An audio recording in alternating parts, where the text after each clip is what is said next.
என்னால யாருமே பெருசா பிரியல, என்னால பெருசா எதுவும் சண்டை வரல. I was only looking at it as a controversial show. ஐயோ ஃபேஸே மாறிடுச்சு எனக்கு.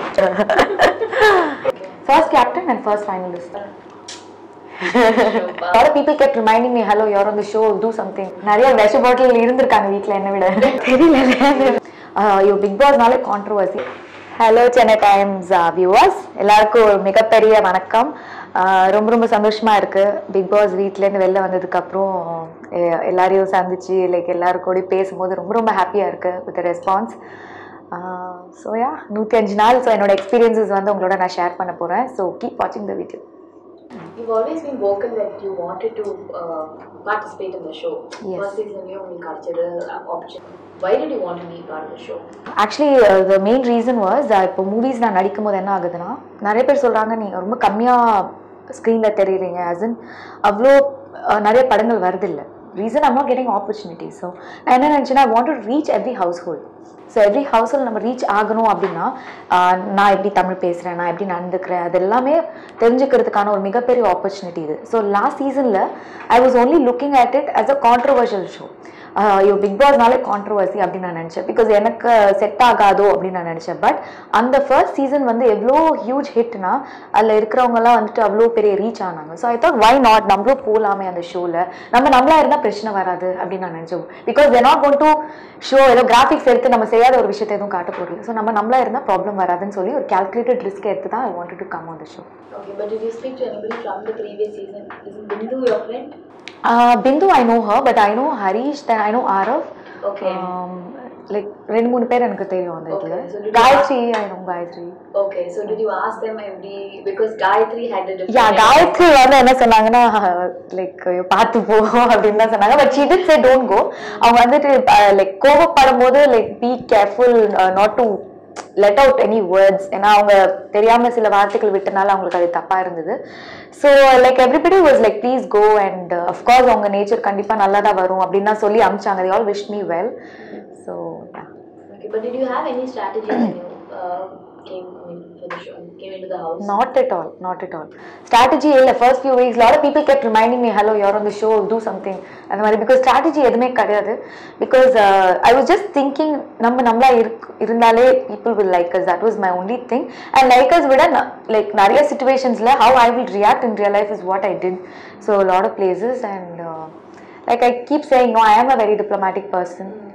Real life la appadha. So ena therinjavungalukku relate panna mudiyum. Okay, she was not acting on the show. Okay, but Anna, don't you think that at some level maybe நீங்க ரொம்ப டிப்ளமேட்டிக்கா இருந்ததுனால you couldn't winner ஆக முடியல அப்படினா? winner வந்து end of the day மக்கள் will decide. But அது வந்து யாராவது ஒருத்தர் தான் இருக்க முடியும். So just because title win பண்ணன்றதுனால nobody is a loser there. So finals வரைக்கும் வந்து and full-ஆ complete-ஆ அந்த வீட்ல நான் வாழ்ந்திருக்கேன். So I think I'm still a winner. Okay, all right. So I mean, what was the experience like? Did you like make friends? Did you like you knew a few people inside? Yes, எனக்கு Mahat and Ramya already ஷோக்கு முன்னாடி எனக்கு தெரியும். So தெரிஞ்சா கூட அவ்வளோ close கிடையாது. I know them.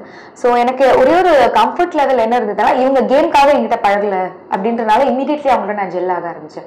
சேங் like okay, இவங்க ஸ்ட்ராட்டஜியோ ஏதோ கேம் வச்சு என்னோட பழக மாட்டாங்க, ஏமாற்ற மாட்டாங்கன்னு அந்த ஒரு கம்ஃபர்ட் லெவல் இருந்தது. அண்ட் எங்கள் 3 பேருக்குமே ஒரு காமன் ஃப்ரெண்ட் இருந்தாங்க. ஸோ லைக் அந்த ஒரு இது இருந்தது. ஓகே, ட்ரஸ்ட் இருந்தது அவங்க மேலே. outside, okay. Not in the house. So அதனால ஒரு கண்டிப்பா பயங்கர ட்ரஸ்ட் இருந்தது அவங்க 2 பேர் மேல. போக தான் like there was a bond between me and பொன்னம்லமையா ஒரு சித்தப்பா. the way he took care of me, அது ஒரு பாண்ட் இருந்தது. அவர் போனதுக்கு அப்புறம் பாலாஜி அண்ணா இருந்தாங்க. அண்ட் மும்தாஸ்க்கு எனக்கு வந்து ஃபர்ஸ்ட் செட்டே ஆகல. ஸோ செட் ஆகாத போது லைக் நிறைய கோல்ட் வார் இருந்தது, ஈகோ இஷ்யூஸ் இருந்தது. பட் போக ஐ ரியலைஸ் தட் அவங்களும் வந்து like she started showing a lot of love and care and we became very close towards them. அதுக்கப்புறம் ரித்விகா வந்து நானும் அவங்களும் சடனாக ஃப்ரெண்ட்ஸ் ஆகல. எங்களுக்கு வந்து ரொம்ப ஒரு ஸ்லோ ப்ராசஸ். லைக் ஃபர்ஸ்ட் டேலேருந்தே ஒரு இதுவாக, because she is not very expressive, அவங்க அவ்வளோ காமிச்சிக்க மாட்டாங்க. பட் டுவர்ட்ஸ் எண்ட் அவங்க வந்துட்டு நிறையா என்கிட்ட சொல்லியிருக்காங்க. We use to interact a lot. So and she also became a very good friend to us. Okay. What about like Aishwarya and Yashika and Danny? They were all like a different gang, and the new people were a different gang. Yeah. It happened naturally. Like நாங்க எதுமே அதை decide பண்ணல. See, basically when you're in that house 24/7, taskல at the time you have nothing to do. There's no phone, nothing, entertainment எதுமே கிடையாது. So what you do is automatically போய் ஒரு இடத்துல போய் உட்கார்ந்து பேசுவோம். So எங்க போய் உட்காருவோம்னா நம்மளுக்கு கம்ஃபர்ட்டபிளா இருக்கிற ஒரு பிளேஸ்ல போய் உட்காருவோம். So அப்படி பாலாஜி அண்ணா வந்து நிறைய காமெடி அடிப்பாரு, ஜோக்ஸ் அடிப்பாரு. So அப்படின்னா அவர்கிட்ட போய் உட்காரும்போது like Ritvik also used to join, like எல்லாரும் நாங்க அப்படியே உட்கார்ந்து பேச ஆரம்பிச்சோம். So அப்படியே it became a gang தவிர like it wasn't a conscious effort actually. Okay. But did you get along with other people also? Like not really. கொஞ்சம் differences இருந்தது. Differencesனா in the sense like அவங்க பேசுற விஷயங்கள் வந்து எங்களால கனெக்ட் பண்ண முடியாது. ஸோ அவங்களுக்குள்ள ஒரு ஆக்சுவலி யஷிகா அண்ட் ஐஸ்வர்யா வந்து they were like best of friends. So அவங்க வந்து பேசுற விஷயங்கள் வந்து maybe I want be able to relate to it. So அவங்க வந்து ஒரு சேம் பேஜ்ல இருந்தாங்க. ஸோ அது வந்து தப்பு கிடையாது. அவங்க வந்து நல்ல கனெக்ட் ஆனாங்க, அவங்க ஃப்ரெண்ட்ஸா இருந்தாங்க. There's a lot of debate on social media, something that probably you wouldn't have seen when you and Ritvika said that Tamil பொண்ணுங்க தான் win பண்ணும் அப்படின்ட்டு. ஆக்சுவலி அதுதான், அது ரொம்ப மிஸ்இன்டர்பிரட் ஆயிடுச்சுன்னு நினைக்கிறேன். ஸோ த ஒன்லி ரீசன் அவங்க அது சொன்னது வந்து லைக் நானும் ரித்விகா டிஸ்கஸ் பண்ணது வந்து லைக் மூவிஸில் வந்து already we didn't get a lot of opportunities. Tamil சினிமாவில் தமிழ் பொண்ணுங்களுக்கு தமிழ் நல்லா பேச தெரிஞ்சு நடிக்க தெரிஞ்சும் ஆப்பர்ச்சுனிட்டிஸ் கிடைக்கல.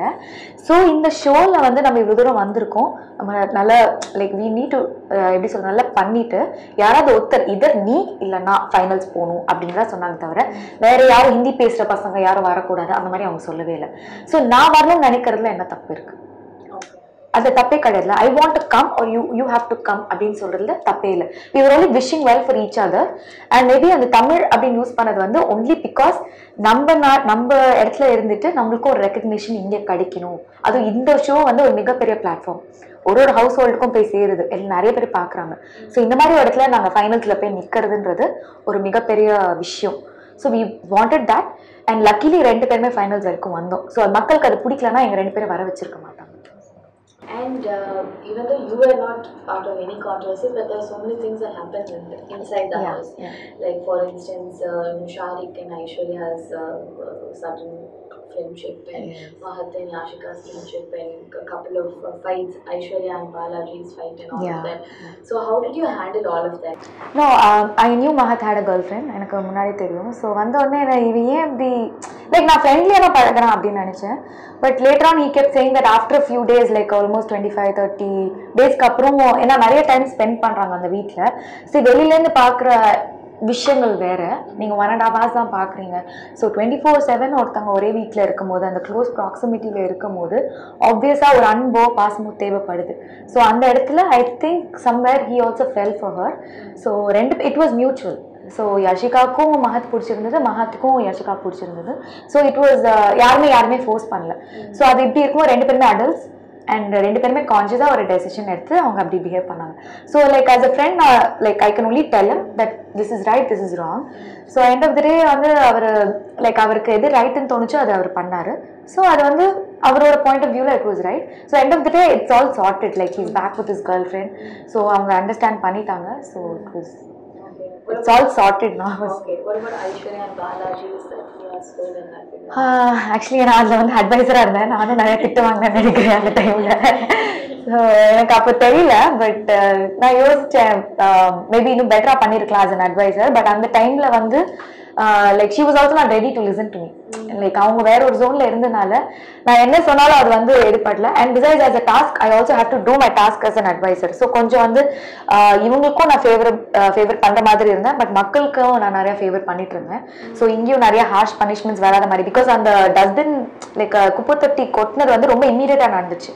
ஸோ அது வந்து அப்போ வரைக்கும் அவங்க என் பேச்சு கேட்கல. அப்புறம் பிக் பாஸ் கூப்பிட்டு சொன்னாங்க, please make use of your advisor also, அவங்களோட ஹெல்ப்பை எடுத்துக்கோங்க அப்படின்னு சொன்னதுக்கு அப்புறம் தான் அவங்க என்கிட்ட லைக் கேட்க ஆரம்பிச்சாங்க. ஸோ அதுக்குள்ள கொஞ்சம் நிலைமை கை மீறி போயிடுச்சு. So that task I'll never forget in my life. Okay. What was like the most emotional moment for you when you were inside the house? emotional when families and all came inside. அதெல்லாம் actually என் family மட்டும் இல்லை, எந்த ஃபேமிலியாக இருந்தாலும் நாங்கள் அழுதுட்டு இருக்கோம். It was very very emotional because almost after 70 days நாங்கள் பார்த்தோம்னு நினைக்கிறேன், without any form of communication. ஒரு ஃபோன் கால் கிடையாது, ஒரு வாய்ஸ் கிடையாது, எதுவுமே கிடையாது. So after 70 days when you're meeting a family, அந்த அவுட்பர்ஸ்ட் வந்து everything was like so real. ஒரு ஃபேமிலி ரியாக்ட் பண்ணும்போது it was so good, like எப்படி ஹார்ட் வார்மிங்காக இருந்தது ஒரு ஃபேமிலி பார்க்கணும். But apart from that, emotional when I won the ticket to finale, அது ரொம்ப எமோஷனலாக இருந்தது. எனக்கு ஒரு சாங் வேற போட்டிருந்தாங்க. did you think that you would win the after a point I had a lot of willpower. நான் கிவ் அப் பண்ணக்கூடாதுன்னு மைண்ட் வச்சிருந்தேன். இன்ஃபேக்ட் என்னோட பவுலில் வந்து தண்ணி நிறைய கொட்டினா கூட I don't give up. Because அந்த டைமில் வந்து மைண்டில் ஓகே இப்போ பஸர் அடிச்சிருந்தாங்கன்னா பிக் பாஸ், பிகாஸ் அவங்களோட பவுலில் நிறைய தண்ணி இருந்தது, எந்த பவுலுக்கு ரொம்ப கம்மியாயிடுச்சு, நான் கீழே கொட்டிட்டேன் நிறையா, லைக் கை ஆடி. ஸோ அந்த டைமில் அவங்க பஸர் அடிச்சிருந்தாங்கன்னா யஷிகா கூட வந்த ஃபினாலே அது ticket to finale. But I still didn't give up. I was just walking சரி எவ்வளோ தூரம் போகலாம் பார்க்கலாம், ஏன்னா கிவ் அப் பண்ண வேணான்ட்டு. பட் அவங்க கீழே போட்டதுனால I won, and so I think that was quite emotional. but what were like your high points? High points in the entire journey, becoming the first captain, it was not easy at all. ஏன்னா போனோடனே யார் யார் எப்படின்னே தெரியாது, எல்லாருமே ஒருத்தங்க 2 பேர் இல்லை, எடுத்தோடனே சண்டை. அண்ட் 16 பேர், ஐ மீன் 15 பேர் என்ன தவிர எல்லாருமே டிஃப்ரெண்ட் கேரக்டர்ஸ். அண்ட் யாருமே அவ்வளோ சீக்கிரம் புரிஞ்சுக்க முடியாது, அண்ட் எல்லாருமே ஹேண்டில் பண்ணணும். And I don't know, it was quite difficult and I was also very proud. So அந்த டைமில் first captain and first finalist. So first these are my high points. Okay. I mean, it's been a while since you came out. Were you able to catch up on a few episodes? ரொம்ப 1 or 2 தான் actually. ரொம்ப கம்மி. What do you think about contestant Janani? Contestant Janani. She was just being very so neutral. நான் பார்த்திருக்க ரொம்ப நியூட்ரலாக இருந்திருக்காங்க. Okay. So நான் பார்த்து whatever little I saw. இது விஷ பாட்டில் மாதிரி பேர் வச்சிருக்காங்க, அது பத்தி நீங்க என்ன நினைக்கிறீங்க? So I think அது சின்ன ஒரு பிராங்க்ல ஆரம்பிச்சதுன்னு நினைக்கிறேன். So I don't think the title is justified because என்னால யாருமே பெருசா பிரியல, என்னால பெருசா எதுவும் சண்டை வரல.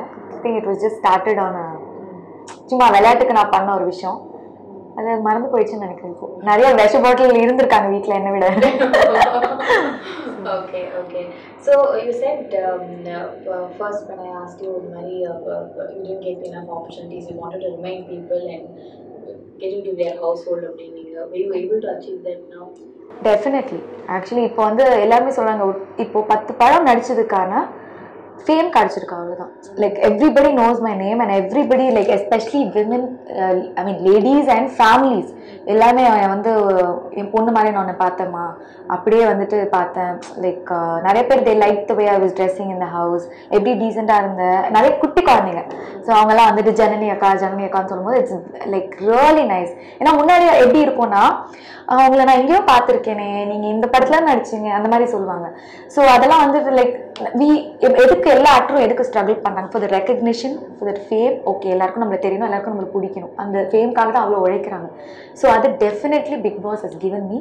So my life can be classified as Janani before Bigg Boss, Janani after Bigg Boss. Okay. So movie offers, upcoming projects offers வந்துட்டு இருக்கு இப்போ. So like as you know, நான் வந்து ஐ ஒன்ட் இமீடியட்லி ஜம்ப். ஏன்னா ஒரு வாரம் தான் ஆயிடுச்சு வெளியில் வந்து, லைக் லாஸ்ட் சாட்டர்டே தான் வந்தேன். ஸோ இந்த ஒரு வாரம் லைக் கரெக்டாக அந்த ரெக்யூப்ரேட் பண்ணுறதுக்கே கரெக்டாக இருந்தது time. So I'm going to start listening to scripts and definitely like நல்ல படங்களை தான் பண்ணுவேன். இது வரைக்கும் நான் பண்ண படங்களும் லைக் சூஸியாக பண்ணாலும் ஸ்கிரிப்ட்ஸ் நல்லாயிருக்கும். ஸோ கண்டிப்பாக அந்த மாதிரி படங்கள் தான் பண்ணுவேன். இவங்க ஏன் இந்த படம் பண்ணாங்கன்னு யாரும் கேட்குற அளவுக்கு இருக்கக்கூடாது. ஸோ நைஸ் ஸ்கிரிப்ட்ஸ் அண்ட் நல்ல ரோல்ஸ் இருக்கணும். I don't know, a lot of people see me as like, a lot of people என்ன ஷோவில் சொன்னாங்கன்னா you have a very good sense of humor அப்படின்னு சொன்னாங்க. So I think I would like to, explore that side also.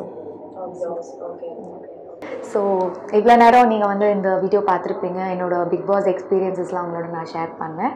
So thank you so much once again, நீங்கள் எனக்கு இவ்வளோ support கொடுத்துருக்கீங்க, unconditional love. So தேங்க்யூன்றது ரொம்ப ரொம்ப சின்ன வார்த்தை, பட் எப்போவுமே நான் உங்களுக்கு ரொம்ப கிரேட்ஃபுல்லாக இருப்பேன். தேங்க்யூ.